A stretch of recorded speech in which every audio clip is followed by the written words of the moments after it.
All right, hey guys, we are here in Florida, Bass UTV, Bass University. We are fishing right there. The wind has just calmed down just for a second.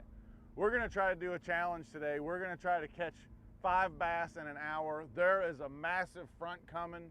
They're calling for 20 to 30 mile an hour winds. They're calling for gusts to 60, 2-inch hail, severe weather, all this kind of stuff is gonna be here in about 3 hours. So we're gonna do right now, we're gonna do a 1 hour try to catch 5 fish challenge. We're down here in Florida. We're in a section of the lake, bunch of hydrilla, a bunch of mats, and hopefully there's a bunch of fish in here. We're gonna start a challenge right now. And I'm here, guys. Pete Gluzak here. I'm out of the shot. We're down here with the Bass University crew. We got Jeff behind the camera as usual. We got JK, Mr. Kimmel, our program manager. He's here with us. And I appreciate you taking on the challenge, JT. Yeah, the way the wind's blowing and this thing coming through, it is going to be exactly what we just called it, Pete. It is going to be a challenge.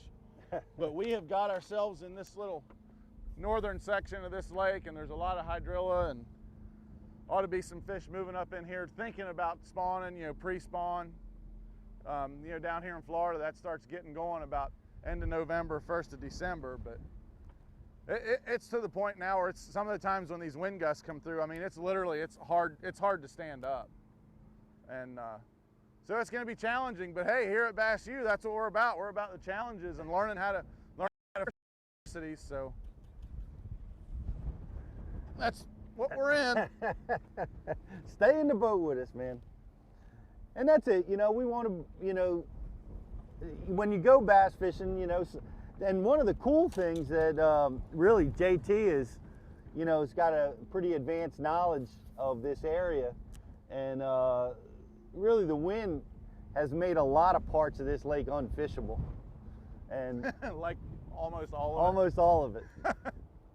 So we're back in a canal system that is as protected as you can be in Florida, and we're going to try to make it in here. But guys, the reason why we have such a short challenge today is one of the problems that you face when you're on bodies of water like this is you have these floating mats of hyacinths all over, and this wind really moves it around, and we're worried about getting choked and trapped in here, right, JT? Yeah, definitely. The wind's blowing, as you can tell, very, very hard out of the south, and we're on a canal that comes off the north end of this lake.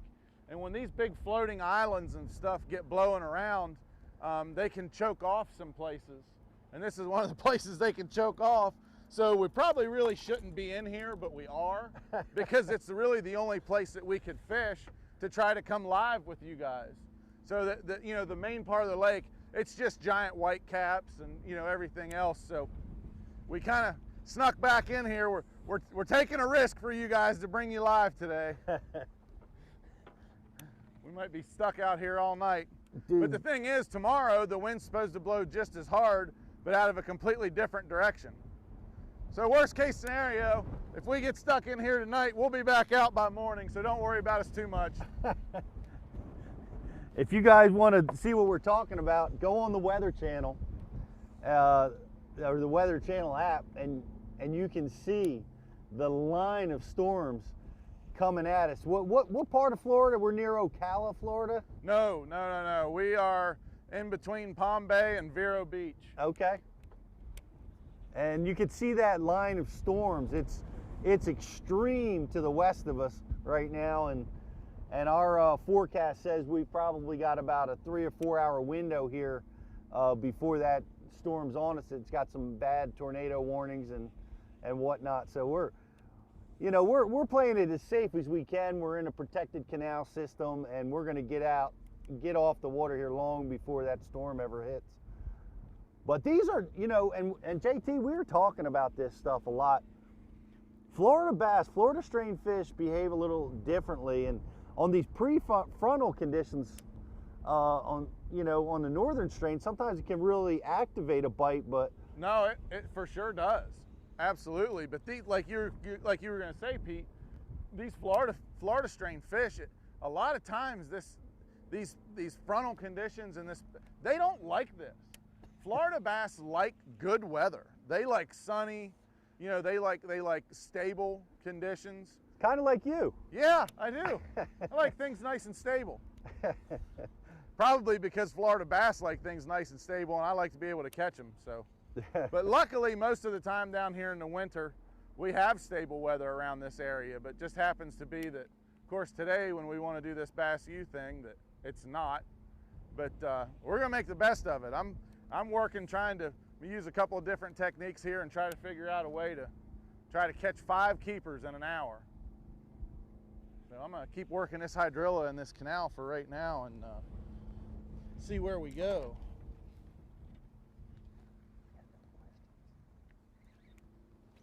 I tried kind of punching down in it a little bit.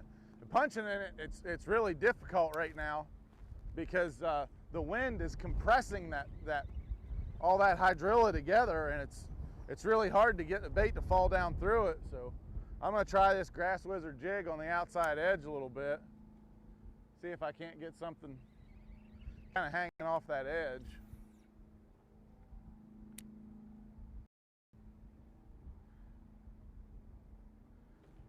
You know, this canal is pretty unique down here in Florida because a lot of these canals down here that have a lot of water on them, or a lot of water in them depth-wise, they really don't have a whole lot of hydrilla in it. In this particular canal, it's got a lot of depth, but it also has a lot of hydrilla in it.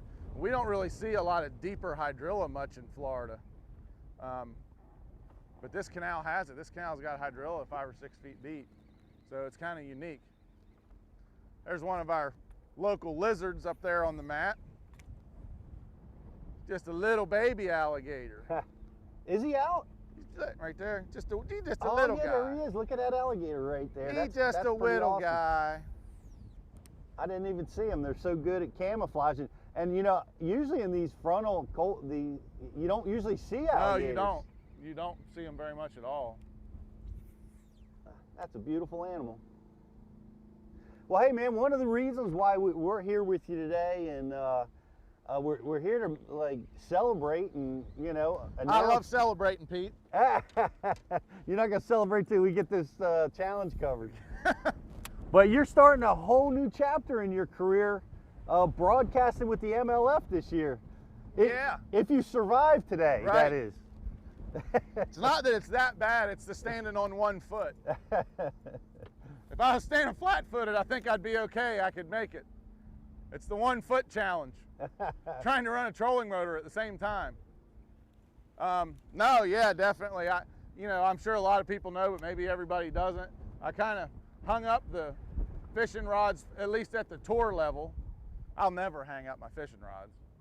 But I kind of hung up my rods at the tour level, and I'm going to be a commentator for the new MLF series, the Bass Pro Tour, which is obviously, as everybody knows, the biggest thing going on in fishing right now. Probably the biggest thing that's ever happened in fishing, and for me to get to be part of it, you know, it's kind of a big deal. It's changing fishing. It's changing how we tournament fish. You know, there's a million things that's good about it, but one of the things that I really, really like about the Bass Pro Tour and the Major League Fishing format, and a lot of people probably don't think what I'm gonna say is what I'm gonna say, but I love our catch, weigh, and release format.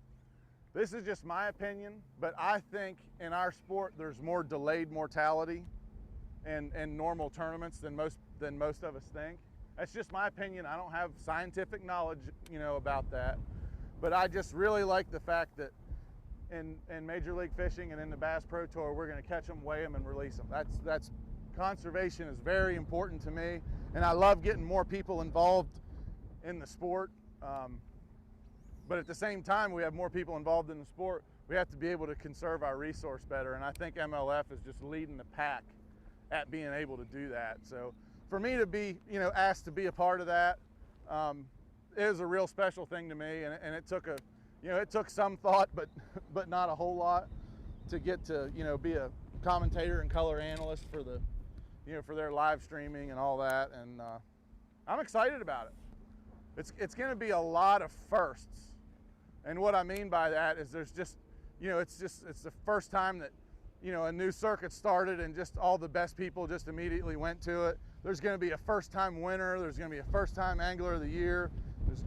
Obviously there's going to be a first-time champion, in Kissimmee in a couple of weeks. So just to be involved in all that is real special to me, and I'm really thankful that I'm there. Can you talk a little bit about the format? Like, what does that look like compared to your typical tournament that we've all seen before? Well, the one thing that's going to be completely different from what we've all seen before is every fish counts.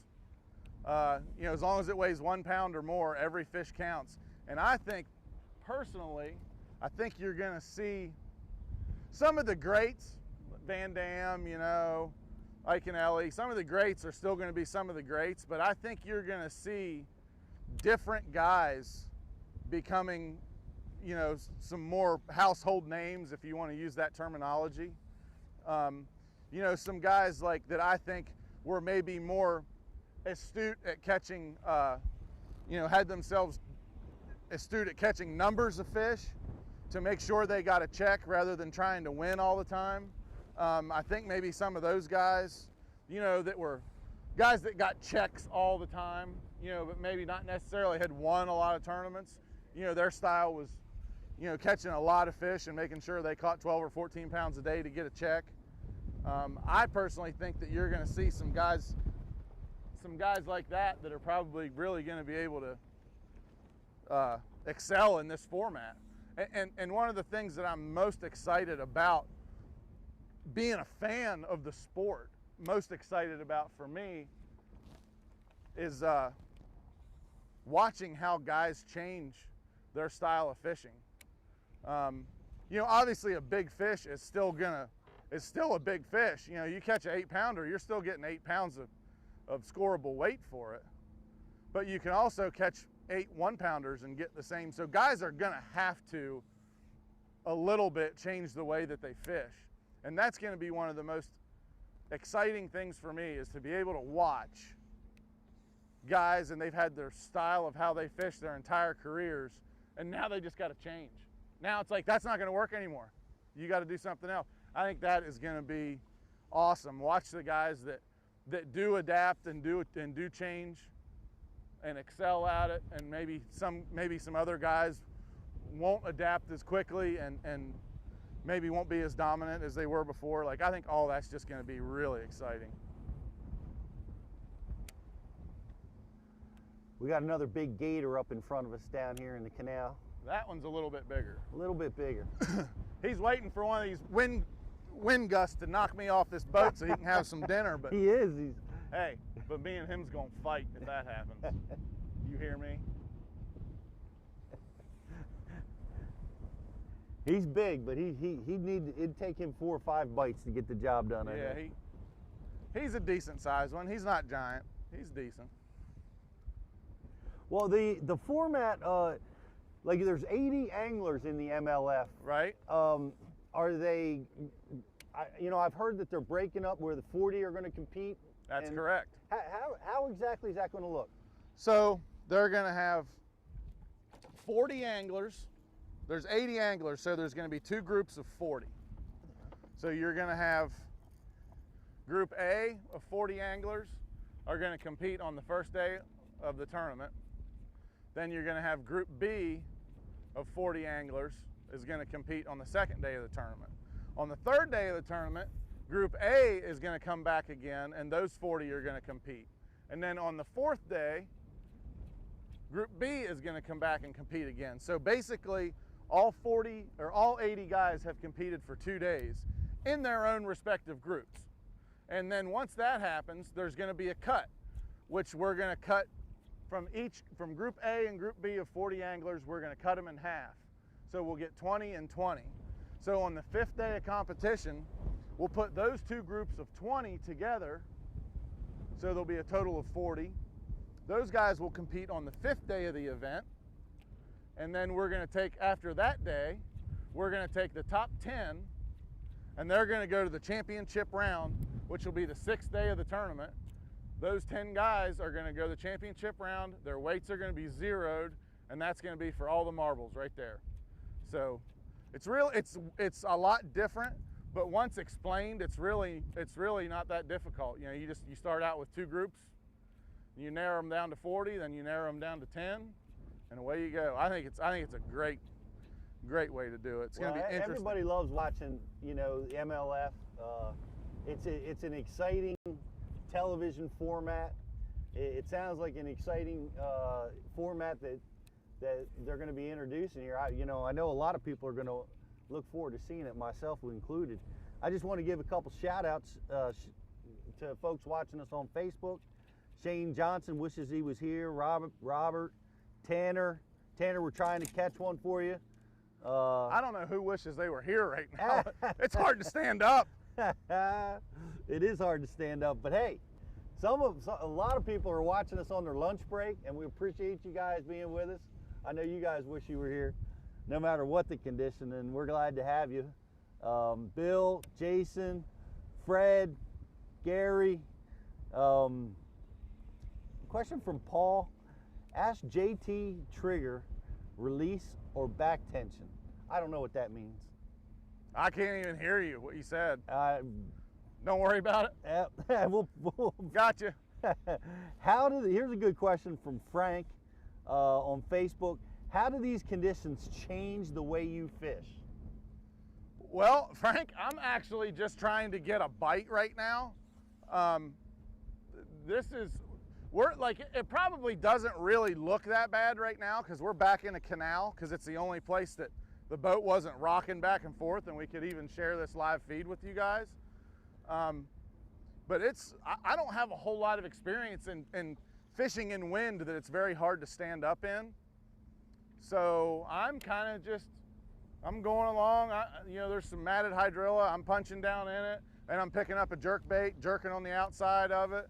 You know, every time I come to a little opening, I'm throwing a spinner bait through where the current's coming through. I'm kind of doing a little bit of everything. Like I'm not doing anything. I don't know exactly like what to do right now. So as you can see, I got a lot of rods on the deck. You know, a lot of techniques that I'm comfortable with. You know, but as far as exactly how it changes, for one thing, I'm just trying to fish. Literally, I know that sounds funny, but what I mean by that is I'm just trying to fish as in something I can, like you couldn't throw a soft unweighted stick bait right now. Like it's not happening. You throw it up there and it'd go over there. Like, so that pretty much narrows some of my stuff down right off the bat is that, you know, I'm not throwing anything that doesn't have a lot of weight to it because I need the bait to get into the water. It's gonna be a key to catching some fish. Well, I think one of the changes that changed the way that JT's fishing today is picking a location that was even marginally fishable. And we talked about that a little bit earlier, but a lot of what we're fishing today is out of the question. And it brings me to, I think, an interesting point is when the wind blows on Florida waters, a lot of times the bite goes south, doesn't it, JT? It does. That Florida fish really like stable. They like stable conditions. And when you get these big fronts and stuff coming through, they get funky, they get weird. And once again, I don't have a whole lot of experience at fishing when it's blowing literally 30. Like I don't, because we don't fish in these conditions. I mean, we go to the house. We go to the tavern and get some chicken wings and a pitcher of beer. Like I don't fish a whole lot in these kind of conditions. So well, we will be there shortly. Yeah, right. Hey, I got a spot too, by the way. You know I do. Well, we look forward to that. Maybe we'll bring you guys live from there. Yeah. And we'll continue. Shout out Siggy's Bar and Grill, Palm Bay, Florida. maybe we'll have a wings eating challenge at the bar. I'm in. I am in. That sounds awesome. Yeah, it's a good place to watch a massive front come through. Guys, we're live with JT Kenney. We're pre-massive storm fishing right now. We've got about 20-mile-an-hour winds. We're ducked away in a canal, and we're coming to you live. JT's got a challenge. In an hour, We're giving them 1 hour because we have to evacuate this canal because the hyacinths are starting to choke it off, and we're going to get trapped in here. I do not, Pete, I do not want to be trapped in this canal all night. That's not on my list of stuff to do tonight. We can't. There's like 80-mile-an-hour wind gusts or 60-mile-an-hour gusts. We got lightning coming. No, we got to get out of this canal. Yeah. But so we're cutting our challenge a little bit short today, but we appreciate you guys being with us. The questions are open, man, on our bassu.tv, on Facebook, on YouTube. Any questions you want to ask us today, that's what we're here for, guys. This is Bass University TV. It's live training, and we've got a really cool deal. It's a special deal that's going on today only. Well, actually, might go tomorrow too. The time we're spending with JT, we're going to be doing a promotion, and this comes to us with the folks at MLF. But in addition to our Christmas hat promotion that we have going on right now, if you're not a subscriber to BassU TV, the first 2 months of BassU TV will be 50% off. That's right, the first 2 months, 50% off. That's a special that's being brought to you by the MLF. You get a really cool Bass University hat, of course. You get all the 450 instructional videos on Bass University TV, and you get to be with us when we're live, like we are today with JT. We're going to be working throughout the rest of the year at great lakes with the best anglers in the world around the country. So that's what's going on right now. So if you guys haven't subscribed to us yet, go check it out. We got the best deal in the world going on right now. And bring your questions. That's what we're here for, guys. A lot of guys cheering you on. Davey's saying fish the moment. Don't worry, Davey. I'm trying, buddy. Davey also says he sees birds. That's usually a good sign. Michelle had a question on the MLF. Hit me, Michelle. With the when you go to the final round, will that be on the same lake as the qualifying rounds? Well, that's one thing that is a good question. I am not 100% sure about that yet. We may be on the same lake at some of them on the final round. We may be at some different lakes. That is something that's still maybe a little bit up in the air yet. But whatever it is, you can be assured that it's going to be entertaining. Another tournament question. How many tournaments will there be? In the Bass Pro Tour, there will be 8 regular season events, and then the 9th event will be our Red Crest Championship. It'll be like our Forest Wood Cup or Bassmasters Classic type, be our marquee championship event. So there'll be 9 events total for that, and then we'll have 5 other of the regular MLF Cup events that everybody's so familiar with. Actually, there's going to be 4 regular Cup events that everybody, that's built MLF's brand and everybody has come to know and love. And then, of course, we're still going to have the Major League Fishing World Championship. So as far as Major League Fishing goes next year and the Bass Pro Tour together, there's going to be 14 events. So everybody's going to have lots of stuff to watch. Of course, we're going to be live streaming everything. Get to watch Marty Stone and I cover some of the tournaments. We'll be on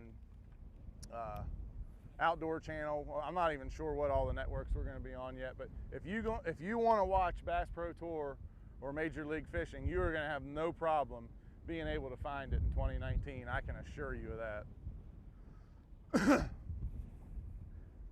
Brent wants to know, JT, what's your #1 go-to bait? If it was in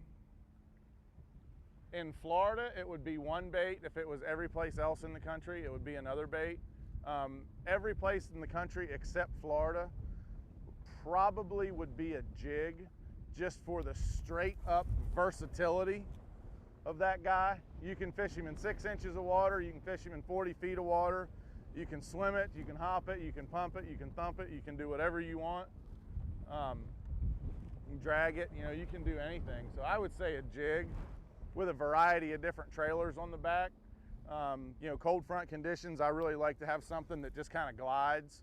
something that doesn't have a whole lot of action. When there's a lot of action in the water, I like something with some big, what I call flappies on the back. You know, there's a lot of different trailers you can put, a lot of different ways you can fish, and a lot of different ways you can dress a jig. But I would have to probably say a jig for me. Today, my favorite bait is whatever I can keep in the water. Steve's making an interesting observation. Are you left-handed? No, I am not left-handed, but contraire, I use a left-handed retrieve reel. And why that is about 20 years ago, when 25 years ago probably, when I started doing a lot of pitching and flipping, I realized that I was casting with my right hand, and then in that time that it took me to reeling, I was missing some bites. So I bought one left-handed retrieve reel specifically for the purpose of pitching and flipping. Very quickly, I caught onto it and realized how much I liked that. And then that led me further yet to come up with another idea. So here's how it kind of hit me. I was thinking, why, if I'm right-handed, am I much more comfortable all of a sudden with a left-handed retrieve reel? Well, then I got thinking about it, and here's my conclusion. Here's what I came up with. I think I want my smart hand, so to speak, I'm right-handed, I want my smart hand feeling the bite, fighting the fish, you know, setting the hook, doing all that stuff, and my dumb hand, all it's doing is turning the handle. It's not doing anything important. It's just turning the crank. The fighting the fish, the knowing when to let him have a little bit, come back on him, feeling that little subtle bite, setting the hook. I want my smart hand doing that stuff. So I think that's why it started feeling really comfortable to me, using, you know, like when I cast, I don't switch hands. I'm just there. I'm going. I'm on the move. I ain't got time for that. How about that? That was quite an explanation, wasn't it? That was excellent. You guys like that? That was me explaining why I am not actually a southpaw. I think honestly, and you know, I'm the other, I have to switch hands, and I find it to be a handicap. But unfortunately, I started, you know, fishing that way. Oh, yeah. And I've not been able to. Well, I did too, Pete, but when I started pitching and flipping a lot, like I said, it's when I switched. So. Mm-hmm. And I bet you it wasn't 6 months before I had, from the time I got my first left-handed reel till I had all left-handers. And I recommend that to all of our students. You know, you want to be able to not switch hands. So you want to, whether you're right-handed or left-handed, you want to get the reel handle on the appropriate side so that you do not have to switch hands in between the cast and when you start your retrieve. It's going to make you a better angler, you know, as you move through this sport. Favorite jig? That's an easy one. Well, I mean, down here in Florida or any place where there's a lot of grass, I like my Nichols Lures Grass Wizard jig, obviously. But if I'm fishing a jig around a lot of wood, buckbrush and stuff, you don't want to use the JT Kenney Grass Wizard jig. It's going to get hung up a lot. It is specifically made. That's why it says real big on the package, Grass Wizard, because it is for grass. There's no way, you can't make a jig that does everything. I promise you, that does everything perfect. It's physically impossible. It's not going to happen. No way. I'm out. That's why when you walk into a good tackle shop, you see a wall of jigs. That's why there's a wall of jigs there. A grass jig cannot be a wood jig. A wood jig cannot be a good dragon, you know, like on shell bars and ledges and stuff jig. It's just, you can't make one jig that does everything. You can make a jig that does several things well, but you can't make one jig that does everything perfect. You can't do it. It's not going to happen. Not to be perfect. Yeah, and that's why I'll be the first one to admit, telling you guys about my Grass Wizard jig. Don't throw it in buckbrush. I'm telling you not to buy that jig if you're going to throw it in buckbrush. It's not going to work. But you're not going to find a jig that's better in grass than that jig. But you can't throw a jig that's made for brush. You can't throw it in grass. It's not going to happen. Well, you can, but it's going to be hung up all the time. You're going to be completely inefficient.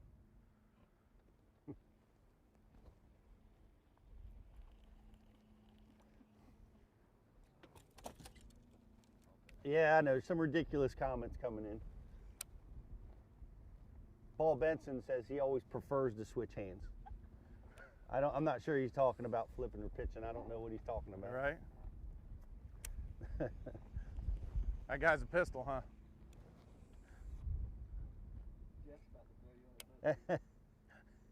I just got scorned for breaking off fishing topic. Couldn't help Paul. And Stockler, you guys bringing me down. Thanks for watching, guys. Appreciate you guys being with us. Hey, somebody send a fish my way. I mean, if you guys could see what we're fishing here, I mean, the water's clear. It's deep hydrilla. I mean, this isn't just some junk spot we pulled in on. It's the only place we could fish because the wind is so bad, but we're in a good area. I'm really surprised that, you know, between switching back and forth between a spinnerbait, you know, jig on the outside edge, we're doing everything here we're supposed to be doing. Something's got to give. I keep thinking when we come up on one of these little openings in this wall of hydrilla that I can roll something through there, whether it's a magnet head or a spinnerbait or something. I'm going to be able to catch something, and it's letting me down is what it's doing. I'm not afraid to tell you. I did see a lot of bait on that cast when you pulled it up into the canopy. I feel like it's letting me down. Not real happy right now. Well, let's give a little update. We're going to roll the ugliness. It's tough. It's massive front coming through. I just got a backlash too. Pretty hard casting a jerkbait into the wind, into the 30-mile-an-hour wind. No question. We are at Bass University Live Challenge. We're down here with JT Kenney, who is freshly retired. Yes, sir. From top-level tournament fishing, taking on commentating and color commentating with the MLF this year. We're glad to have him, and we're down here in Florida. Of course, we picked we got some treacherous conditions that we're facing right now. And the challenge is to catch a limit in an hour. JT hasn't boated a fish yet. He's adjusting and trying to figure out what can be effective. Boys, I'm trying real hard. He's trying real hard. He's been able to stay in the boat the whole time, which is half the battle today. That's marginally protected from the wind.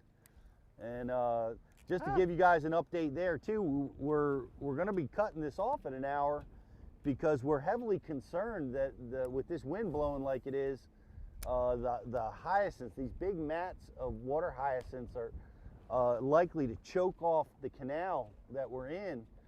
And we're a little concerned we may not be able to make it back to our boat launch. So we're going to see that here shortly when we try to exit. But right now, JT has done a number of different techniques, and we welcome your questions. Whatever you want to ask JT, now's the time. And we've seen him do a lot of mat punching. He's fished his Grass Wizard jig out off the edge of the grass. We've seen him punch and get inside, picking up a nickel spinnerbait, a really cool color spinnerbait that you guys got to look for JT's spinnerbait seminar that we filmed yesterday, talking about the color combinations, the dark colors that he likes in this tannic water. Seen him use that. He's using a jerkbait right now off the edge of these, what are we calling this? Well, that's actually, there's right there, there's water lettuce, water cabbage, some people. Underneath, it's everything a bass could want. I'm just trying to figure out, you know, it's so windy, I'm trying to, you know, typically I'm not throwing a jerkbait a whole lot down here. It's definitely has times, but I mean, you know, with this much wind, you know, jerkbait should shine in this, and you know, with me being able to kind of parallel the edge of this heavy vegetation, you know, I would think something ought to be able to rush out of there and get it. I know there's a lot of fish in this canal.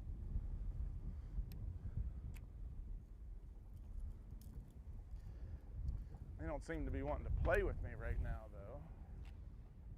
JT, this is a question to MLF, and we want to certainly entertain all MLF questions because we've got a really special promotion that we're running with MLF.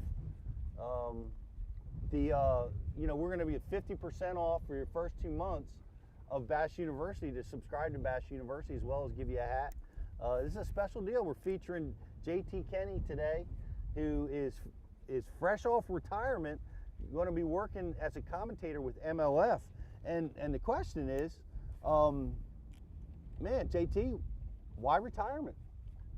Well, you know, I've had a lot of people ask me that. And to be honest with you, I had always thought that fishing television would be my end game in this sport. And, you know, I really didn't think at 44 years old that was going to be the deal. I thought maybe more at like 54 maybe. But the offer came around for me to do it, and I mean, I just, with this big of, what MLF is doing in our sport, this big of a deal, I just couldn't pass it up to be involved in when all this is going down. You know, originally I was invited to be a competitor on it, you know, and then the invitation came, and I thought, you know, here is what I always thought was going to be what I'm going to end up doing in this sport anyway. And even though the timing might not necessarily be right now, if you know, the opportunity might not be there again, like when I want it to be there. So, you know, if the opportunity was there now for what I knew I wanted to do later on, maybe it was God telling me it was time to, you know, time to do that. So, you know, I figured if it's what I wanted to do in the end anyway, why not just take it right now? I wouldn't want to do it anyplace else. I want to be with MLF. You know, and the opportunity was there, so sometimes you just got to take it. That's what I did. Thanks for the question, Frank.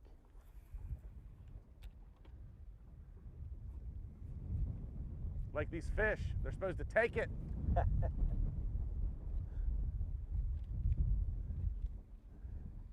Brad Adkins was watching you punch. He's wondering your choice of bait when you're punching. You know, honestly, Brad, my choice of bait is really not that set in stone. My choice of style of bait is much more set. When there's a lot of fishing pressure or a cold front situation, I want to go with something that doesn't have a lot of flappies and a lot of appendages. I want to go with something that just glides kind of nice down through there. And then to the contrary, when I think the fish are biting, you know, when it's going off, as we say, I want something with flappies. I want something that gains a lot of attention. You know, so that's really where I'm at. Just the style of the bait. It's always going to be some kind of creature bait. You know, some kind of that beaver style type bait. You know, I really like Gambler's got a lot of good stuff. I really like, you know, there's the Why Not, pretty good. I like the Mega Daddy from Gambler when I got a lot of flappers on it. Nice big profile. But then again, you know, in a high pressure situation or a cold front, I want something with a lot smaller profile and not so much, you know, flappies and stuff on it. So I'll tell you what I'd like to find is some bass that want to bite my lure.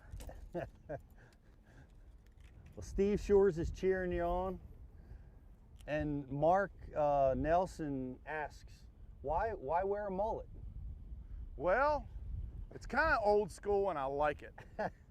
But actually, so everybody else that just, well, for one, Seth Feider's my hero, like for sure. Or how's he do it? Llama all the way. But I hate to break everybody's thing, but it's not really a mullet. It's all the same length, the whole way from top to bottom. So, but the cool part about it is, when I put a visor on, watch this, so everybody can see it's all the same length. Watch this. When I put the hat on, it pops out in the back, and I'm full llama Seth Feider right off the bat. Boom. It's like having two different hairstyles in one. It's kind of a common thing. Nice. Oh, that should have been one. No, he bit it. He bit it? Oh yeah, no. I mean, he just rolled it, like I just lost the blades for a minute. Oh yeah. Update, we've had our first strike. I don't know if if it was really a strike or he just thought about it. I think he just thought about it. He just swirled at it and I felt it. I wonder if we need to be up on the flat. Is that the deal? Is that the question? Is that going to be the thing that makes me succeed in this challenge? Should we pull across the bar, as they say? I'm going to show that fish that jerkbait. Guys calling for a chatterbait. That's a good idea. I wish I had one on the deck. I'm afraid to get off the deck because we'll crash the boat. The wind's blowing so hard.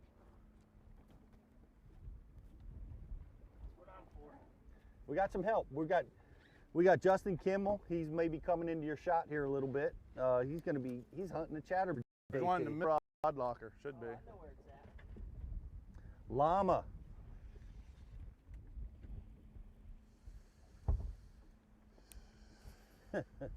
Business in the front, party in the back. That's right.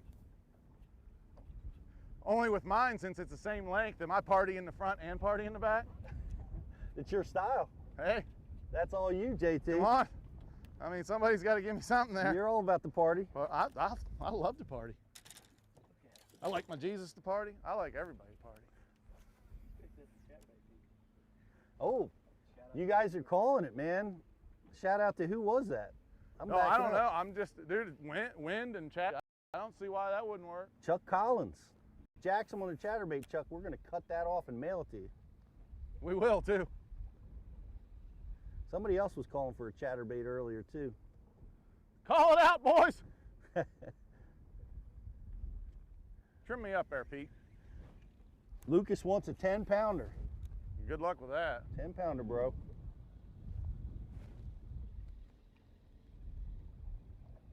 Must be the bottom of the boat. Or we're on a stump.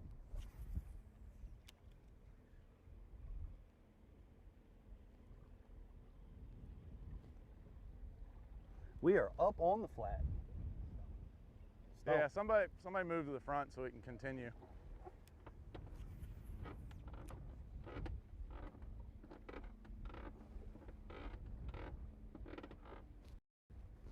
Still on a stump. We're stuck on a stump. It's adversity. Let's have a party. We're all joining you up front. Yeah, come on. Call the co-angler hotline for you to pick up a rod. We gotta rock this boat. We're burning up critical. We're free. Got it. Hi, everybody. We're free. I'm free as a bird.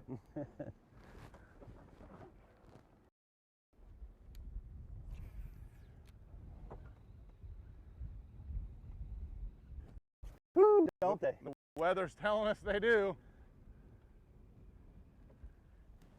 If you guys haven't checked your weather forecast, we've got a line of storms that's coming from the west that's going to overtake the state of Florida. We're right in the path of it. And they're calling for tornado warnings, wind gusts up to 60 miles an hour. It's going to get nasty. And we're right in the heart of the beast. And I still keep picking up that punching rig.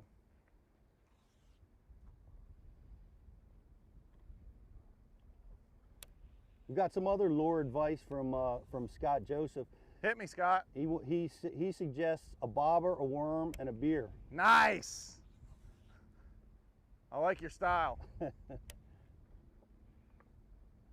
I think that would be a pretty good idea right now. We were speaking about some chicken wings earlier. You think we could add those into the mix there?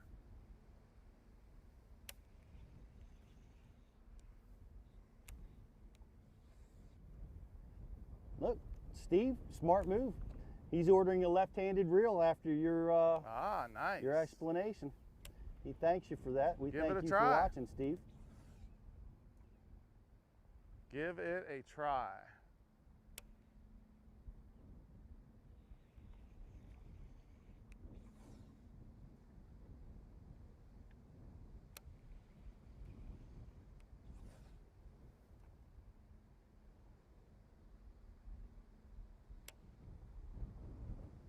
I have a good question. Why isn't anything biting my stuff?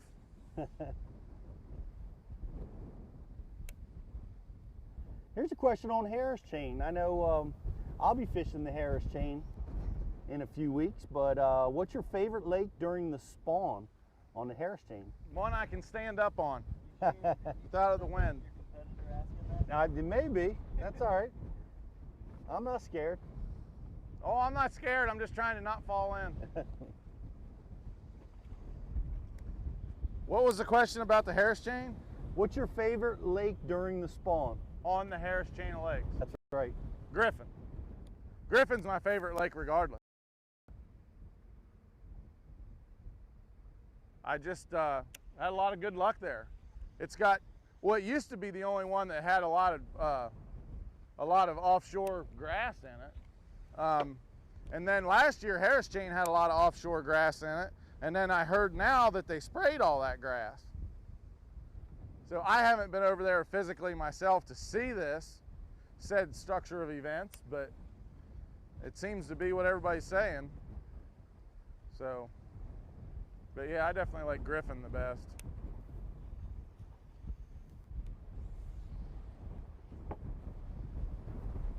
Seriously? It is really jamming. I mean, these are heavy winds. I think we're sitting probably about a 15 to 20 mile an hour blow, and with gusts up to 30 right now is what we're seeing.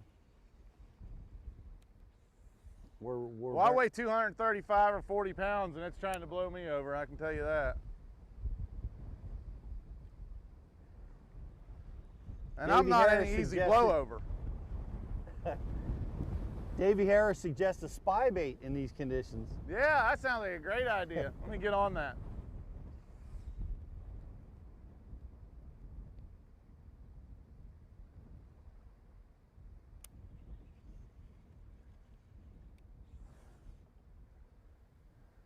Lake Fork swim bait? Yeah, that's me, Mike. I'm here. I'm the voice. I'm out of the shot right now during JT's challenge. I'm also here with Jeff, our producer, cameraman extraordinaire, editor. He's everything in one. And JK, Justin Kimmel. All of you guys that have been to our Bass University classes know Justin. And he's our program manager. I'd like to invite you guys to look at our classes this year. We're going to be at in Ohio, in Columbus, Ohio. In February and January, we're going to be in Tulsa, Oklahoma, New Jersey. Hey, I'll be in New Jersey. That's right. You're going to be with us in 2 places this year. And Columbus. Where are you going to be? You're going to be in Jersey? Where else? Jersey and Columbus. Jersey and Columbus. That's right. I'll be with you in Columbus on Sweet. that Saturday.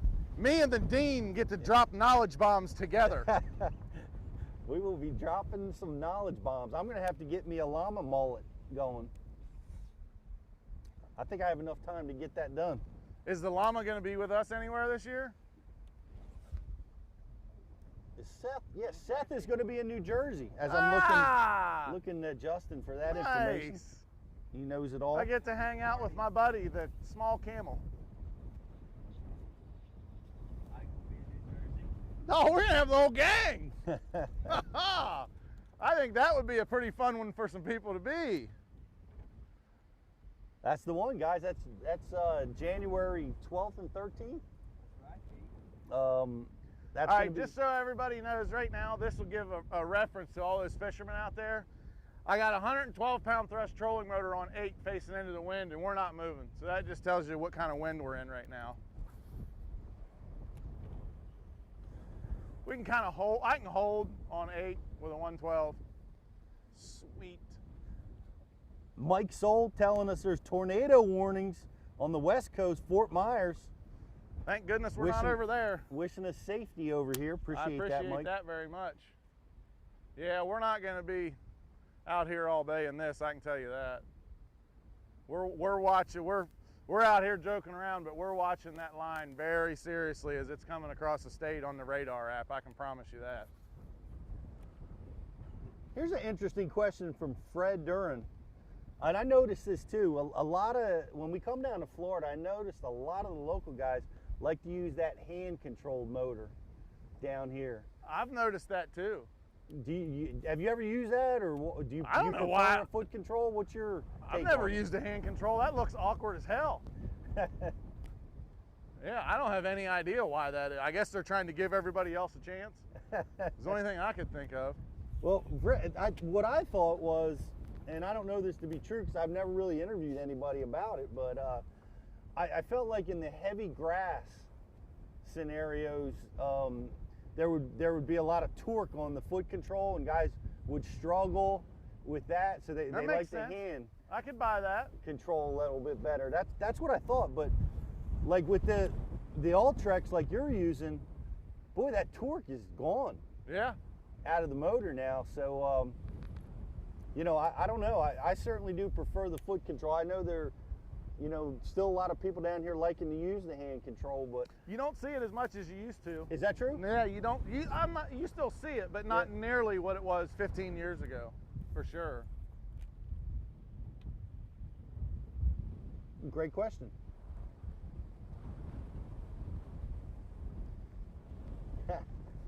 Wild Bill Wassman, he's going to be with us in Jersey. Oh, Wild Bill, he's a pistol boy. Michigan wants a back. We're coming. We're going to come at some point. I had to put Michigan together. We will be there soon. Chris, wishing us safe and good luck today.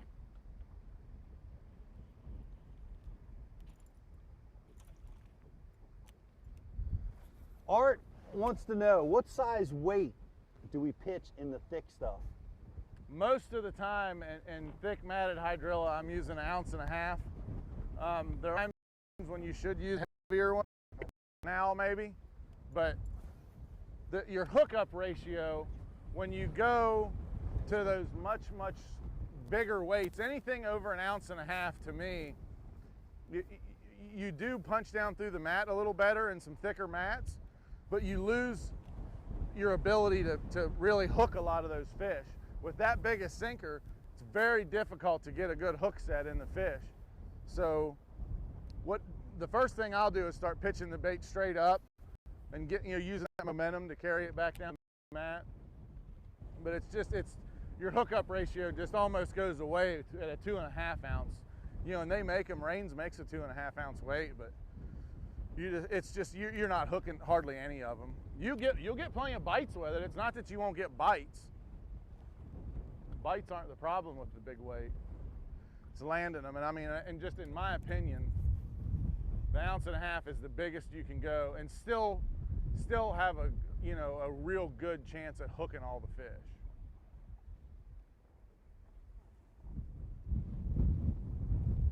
Great point. I guess J-A-I-J? I don't know, Jai? I don't know how you say that name. But hey, great point, man. He said on the hand control, you have the ability to reverse that prop, and you can blow the grass out on your hand control trolling motor. Yeah. That's an asset. Yeah. That's a real asset.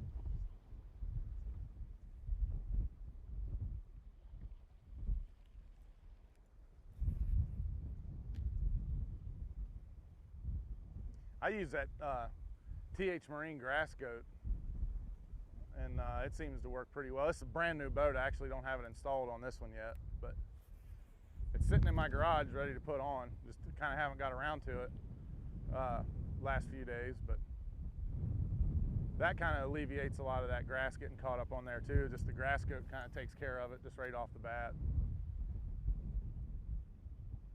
I can't believe I haven't caught a stupid bass.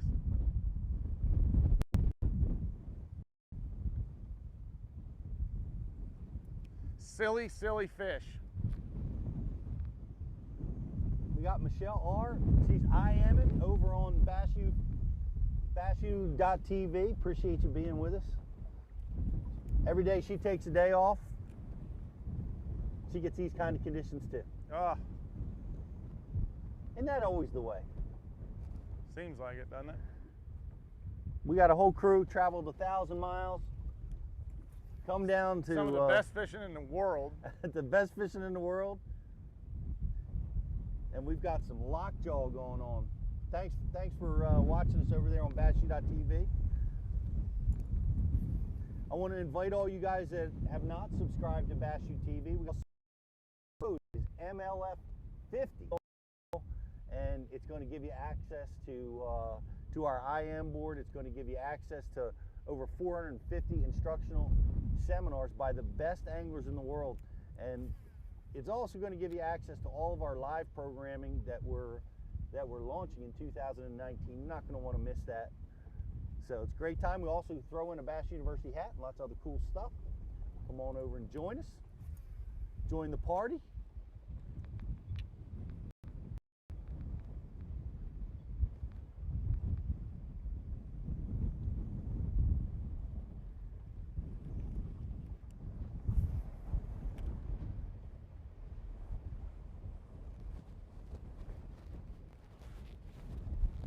This is quite a party. Ah, it's a party!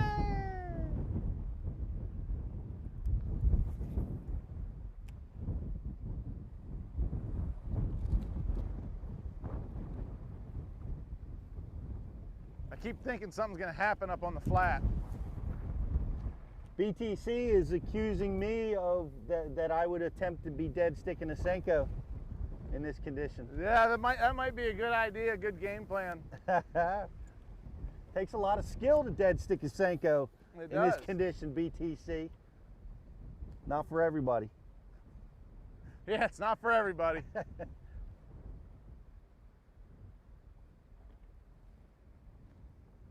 When it's windy like this, the Bass Fishing Manual clearly states in Chapter 7, Subchapter C-47, says that bass are supposed to bite a spinnerbait in these kind of conditions. What's going on? Derek suggests if you don't catch a fish today that you should give away a prize, a free trip to fish with you. At this point, who would want to fish? Look, that alligator doesn't even want to fish with. And look at this gator right here. This is awesome, guys. He doesn't even want to fish. He's swimming away. He doesn't even want to fish with me. He's right here with us, man. This is Florida fishing. Gators are everywhere. You should have thrown that spinnerbait his way. Nah, he would have bit it.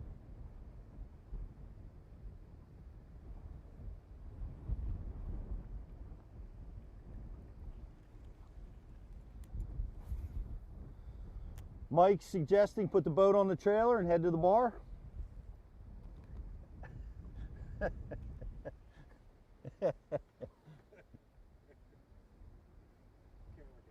I haven't physically been blown off the front deck yet, so I think I'm gonna keep trying.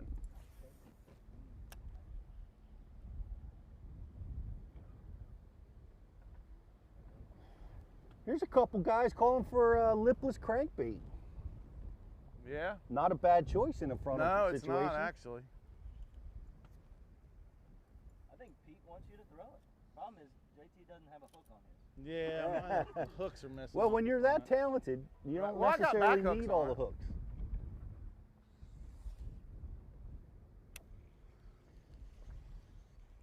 Still more fun than ice fishing.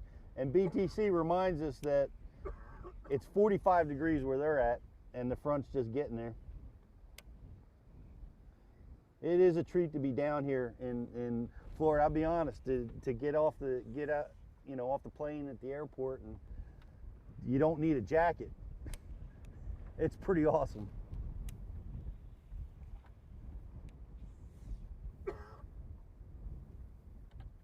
Yep, I do love this area. You know, Pete and I were talking about it earlier. It's pretty unique to have a place where there's so many good bass fishing lakes, you know, and a lot of these lakes down here that we fish aren't these giant Kissimmees, you know, and Tohos and Okeechobees. You know, these lakes around this Palm Bay area, you know, they're a lot of them are smaller, much easier to manage, especially from somebody coming in from out of town. You know, on a smaller body of water, it's a lot easier for a guy to be able to catch the fish. You know, you go to like Okeechobee or Kissimmee, you know, it's such a huge body of water, and you know, and you start getting into that, you know, gets a lot of pressure. These lakes don't get that kind of pressure, and you know, it's so nice. But then the cool thing about being down here is if you decide, Oh, We finally got a Oh, bite, he's hooked boys. up with a giant. We got a bite, boys. Arr, We got one. arr. We caught one. I didn't know if it was ever going to happen. Deep in the mat. Yeah, that one actually was pretty far back there in the, man, that trocar's got him. It was pretty far deep in the mat. But you can tell they're pre-spawn. Pre-spawn. Oh yeah. Big fat belly.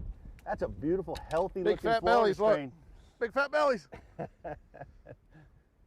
a nice one. That It's is over, awesome. over 4, just because it's so fat. Yep. Our first challenge fish. First challenge fish. Well done. 4 more to go, boys. Let's get after it, son. So massive, terrible, windy conditions. Everything says throw a spinnerbait, throw this, throw that. What do we do? Fish landing violation. You were accused of a fish landing violation. Ha! It's not MLF yet. So I was just accused of Jack pulling a hammer. I'm pretty sure that's what that was. should we, you know, I don't know, guys, should we like sit them down for a 2-minute penalty? I only got an hour. Come on. We're time is ticking down. What kind of time do we have left, JK? I don't know. They're wanting an extension because he might be figuring it out. They're wanting an extension. They're not looking at that line of storms coming right there. We seriously might not get out of here. That's like a legitimate thing. But JT, you know, I've never gotten anywhere in life by being a sissy. So JT, we're going to set the clock right now because we had some production issues which set us back a little bit, and I have the complete authority to extend any. I have the authority. We're setting the clock at 15 minutes left in this challenge. I got one. JT just popped a beautiful Florida strain right next to a little gator over there in a really dense part of the mat. Nice catch.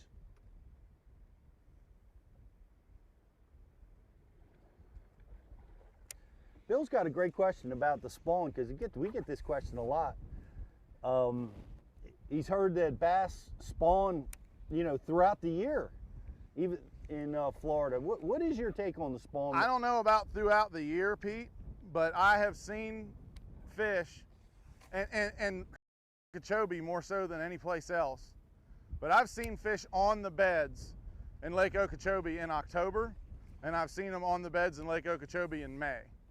Now, I've never seen them in the summertime per se, but I've definitely seen them from October to May. There's no doubt about that, but one of the reasons that I think that is, and it's the same reason, you know, everything in the outdoors, you know, is just trying to survive. And it goes along with why our deer down here don't all rut at the same time like they do up north at a certain time of the year. And I think a lot of it has to do with, since our climate is so mild, there's no environmental stipulations like, you know, the lake freezing over, you know, things like that, that makes them have to spawn at a certain time of the year. So I think that's why the spawn is over such a broad range.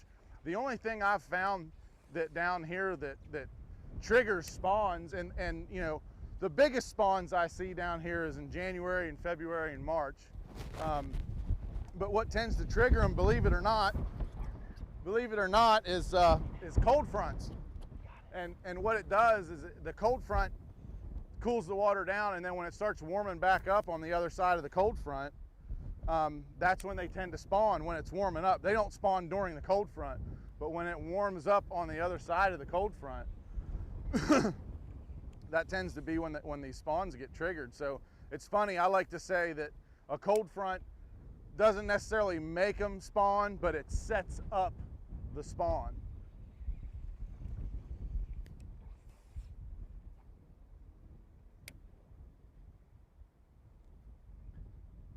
Warren likes that fish catch. Let him keep fishing. He's asking me. He's not concerned about the front coming our way, JT. No. You guys are concerned about that front. I'm concerned that if we're going to get out of this canal or not. I can promise you this, we're gonna hit it wide open. Teddy just tuning in, wants to see a chatterbait. It isn't gonna be for lack of that mercury, not trying. Teddy, we were, Toby rather, or no, that's Teddy. JT fished a chatterbait for a little while in and around through here. Just to update everybody that might just be tuning in. I thought you were going on point with that maneuver, JT, but JT has got about a 4.5 pounder pre-spawn Florida strain. He punched this heavy mat we're working in right now. That's his first fish on these tunnel conditions. We extended his time 15 minutes. Just missed and another one how much right time do we have left, JK? He's going to give me an update on exactly how much time we have left. And the challenge was to catch a limit, but man, we got whacked with a massive front that's coming through, and the Florida strain fish have shown their temperamental nature and are challenging us. We're in a canal system that's really the only protected water that we could find in this system, and that's where we're plugging away. We've got 10 minutes left to capture 4 fish. I can do this.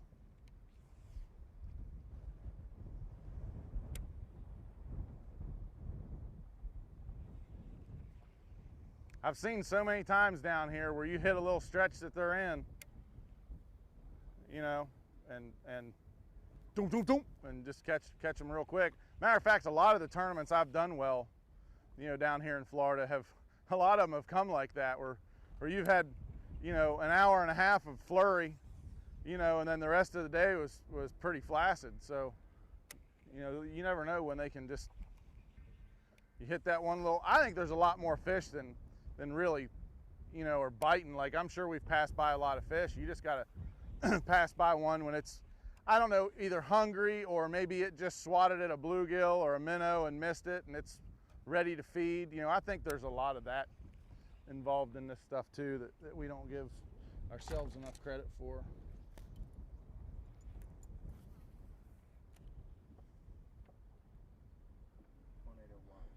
Another question from Bass UTV.